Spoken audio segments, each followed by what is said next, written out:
Good morning, welcome back to my channel GS world group Sandesh. हम लोग current का session शुरू करेंगे और सारे व्यूअर्स से एक हम्बल रिक्वेस्ट है कि इस करंट के सेशन को अंतिम तक देखें। फोर्ब्स की 2022 के जारी सूची में फोर्ब्स के 2022 के जारी सूची में सबसे अधिक अरबपतियों वाला देश कौन है? तो अमेरिका में कितने अरबपति हैं? 735 अरबपति हैं। कितने? 735। उसके बाद दूसरे स्थान पे आता है चीन, और चीन में कितने हैं? 539। उसके बाद तीसरा स्थान आता है अपने देश भारत का, अब भारत में कितने हैं? 166। चौथे स्थान पे कौन सा देश आता है? तो चौथे स्थान पे आता है जर्मनी। कितने? 134। और फोर्ब्स एक अमेरिकी पत्रिका है और इसका मुख्यालय कहाँ है? जिसका मुख्यालय न्यू जर्सी में है। न्यू जर्सी कहाँ है? अमेरिका में है। और सबसे अधिक अमीर व्यक्ति कौन बने? तो सबसे अधिक अमीर व्यक्ति टेस्ला और स्पेस एक्स के सीईओ। कौन? टेस्ला और स्पेस एक्स के सीईओ एलन मस्क। इनकी पूरी संपत्ति कितनी है? 219 अरब डॉलर। दूसरे नंबर पे आते हैं कौन? अमेजन के संस्थापक। कौन? Jeff Bezos. कौन? Jeff Bezos. और तीसरे स्थान पे कौन है? तीसरा स्थान पर फ्रांस के एक उद्योगपति हैं, बर्नार्ड अर्नाल्ड। और भारत के परिप्रेक्ष्य में क्या होना चाहिए, इसके बारे में हम लोग देख लेते हैं। तो भारतीय उद्योगपति मुकेश अंबानी। कौन? भारतीय उद्योगपति मुकेश अंबानी 90.7 अरब डॉलर की संपत्ति के साथ एशिया के सबसे अमीर व्यक्ति हैं। कौन? एशिया के सबसे अमीर व्यक्ति हैं।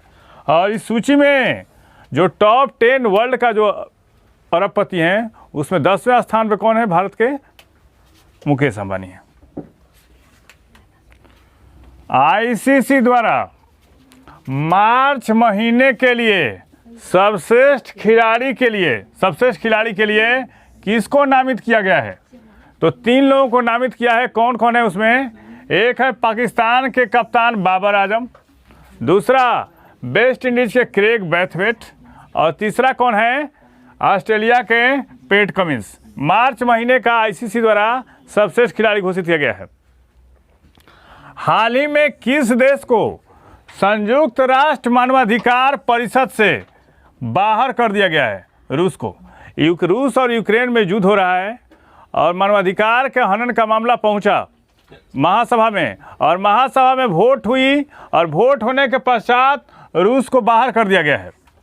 तो रूस ने क्या बोला इस पे कि ये मानवाधिकार संगठन के लायक ही नहीं है। तो रूस के पक्ष में कितने वोट पड़े? 24 वोट पड़े। और विपक्ष में कितने वोट पड़े? विपक्ष में 93 सदस्यों ने मतदान किया और 58 सदस्यों ने मतदान में भाग ही नहीं लिया। रूस को बाहर का रास्ता दिखा दिया गया है। और यूएनएचसीआर संयुक्त राष्ट्र मानवाधिकार परिषद में हाल ही में जलवायु विशेषज्ञ हाल ही में किसको नियुक्त किया गया है? डॉक्टर यान फ्राई को। किसको? यान फ्राई को नियुक्त किया गया है। और इसका स्थापना कब की हुई थी? 15 मार्च 2006 को। और मुख्यालय कहाँ है? Geneva, Switzerland. और अध्यक्ष कौन है? फेडरिको बिले नास है। हाल ही में 7 अप्रैल को कौन सा दिवस मनाया गया? तो विश्व स्वास्थ्य दिवस मनाया गया। 7 अप्रैल को विश्व स्वास्थ्य दिवस। और 2022 में इसकी थीम क्या है? 2022 में इसकी थीम क्या है? हमारा ग्रह हमारा स्वास्थ्य। कौन? हमारा ग्रह हमारा स्वास्थ्य। और WHO के सदस्यों की संख्या, पहले तो ये समझे कि इस दिवस का स्थापना कब से मनाया जा रहा है, विश्व स्वास्थ्य दिवस? तो 1950 में पहला विश्व स्वास्थ्य दिवस मनाया गया। 1950 में पहला विश्व स्वास्थ्य दिवस मनाया गया। और WHO के द्वारा मनाया जाता है क्योंकि 7 अप्रैल 1948 ईस्वी को विश्व स्वास्थ्य संगठन का गठन हुआ था, इसलिए विश्व स्वास्थ्य दिवस मनाया जाता है। अब WHO के सदस्यों की संख्या कितनी है? 194 है। और WHO का मुख्यालय कहाँ है? WHO का मुख्यालय कहाँ है? जिनेवा। अभी विश्व स्वास्थ्य संगठन के चीफ कौन है? Tedros अधानम Ghebreyesus. हाल ही में ओ हेनरी पुरस्कार किसने जीता है? अमर मित्रा, एक बंगाली लेखक हैं। कौन? बंगाली लेखक हैं।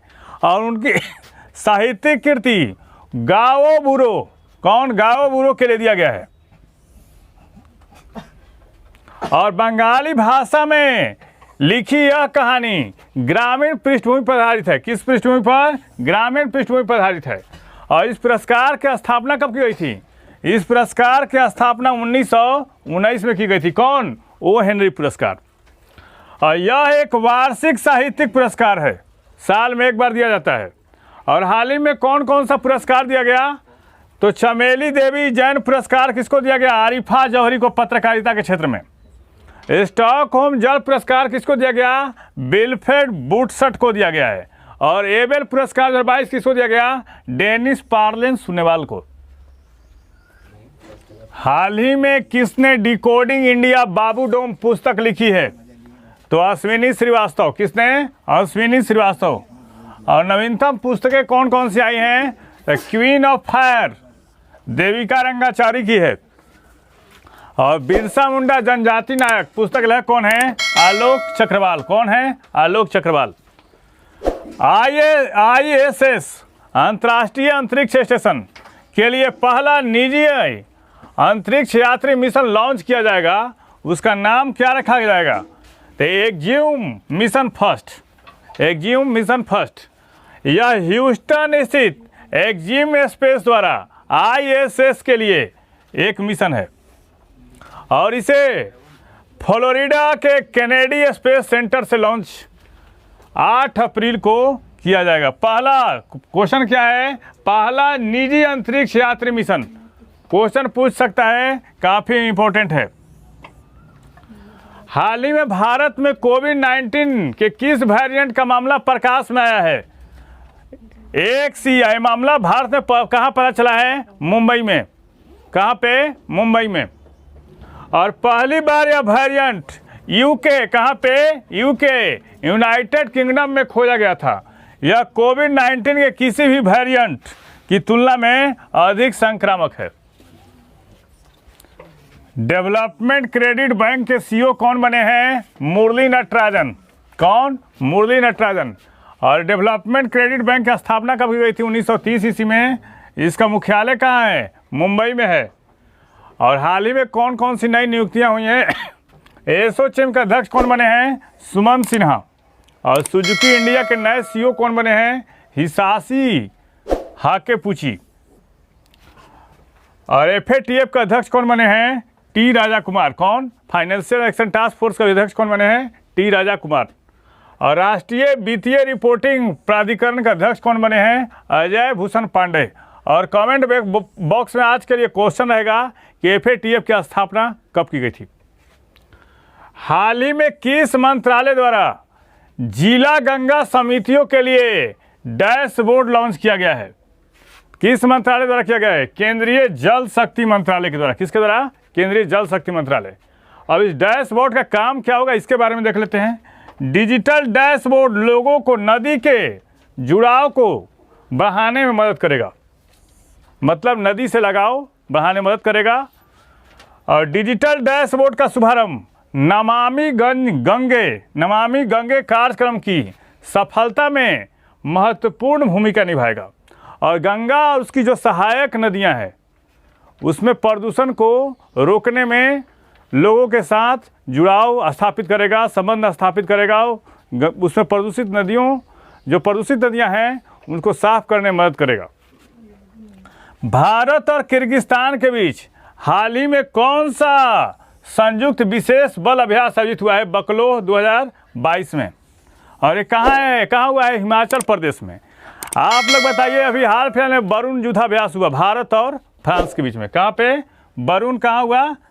किसके देश के बीच? किन दो देशों के बीच में था? भारत और फ्रांस में। नसीम अल बहर हुआ किन देशों के बीच में? नसीम अल बहर ये हुआ था भारत और ओमान के बीच में। किसके बीच? भारत और ओमान के बीच में हुआ। जीमैक्स एक्सरसाइज किन देशों के बीच में होता है? जीमैक्स ये होता है जापान के बीच में। किसके बीच? जापान। दोस्ती किसके बीच में होता है? दोस्ती भारत, श्रीलंका और मालदीव के बीच में। किसके बीच? भारत, श्रीलंका और मालदीव। इस चैनल के माध्यम से सही विषयों का तथ्यपरक विश्लेषण किया जा रहा है। आप इस चैनल से जुड़िए, लाइक कीजिए, सब्सक्राइब कीजिए। Thank you.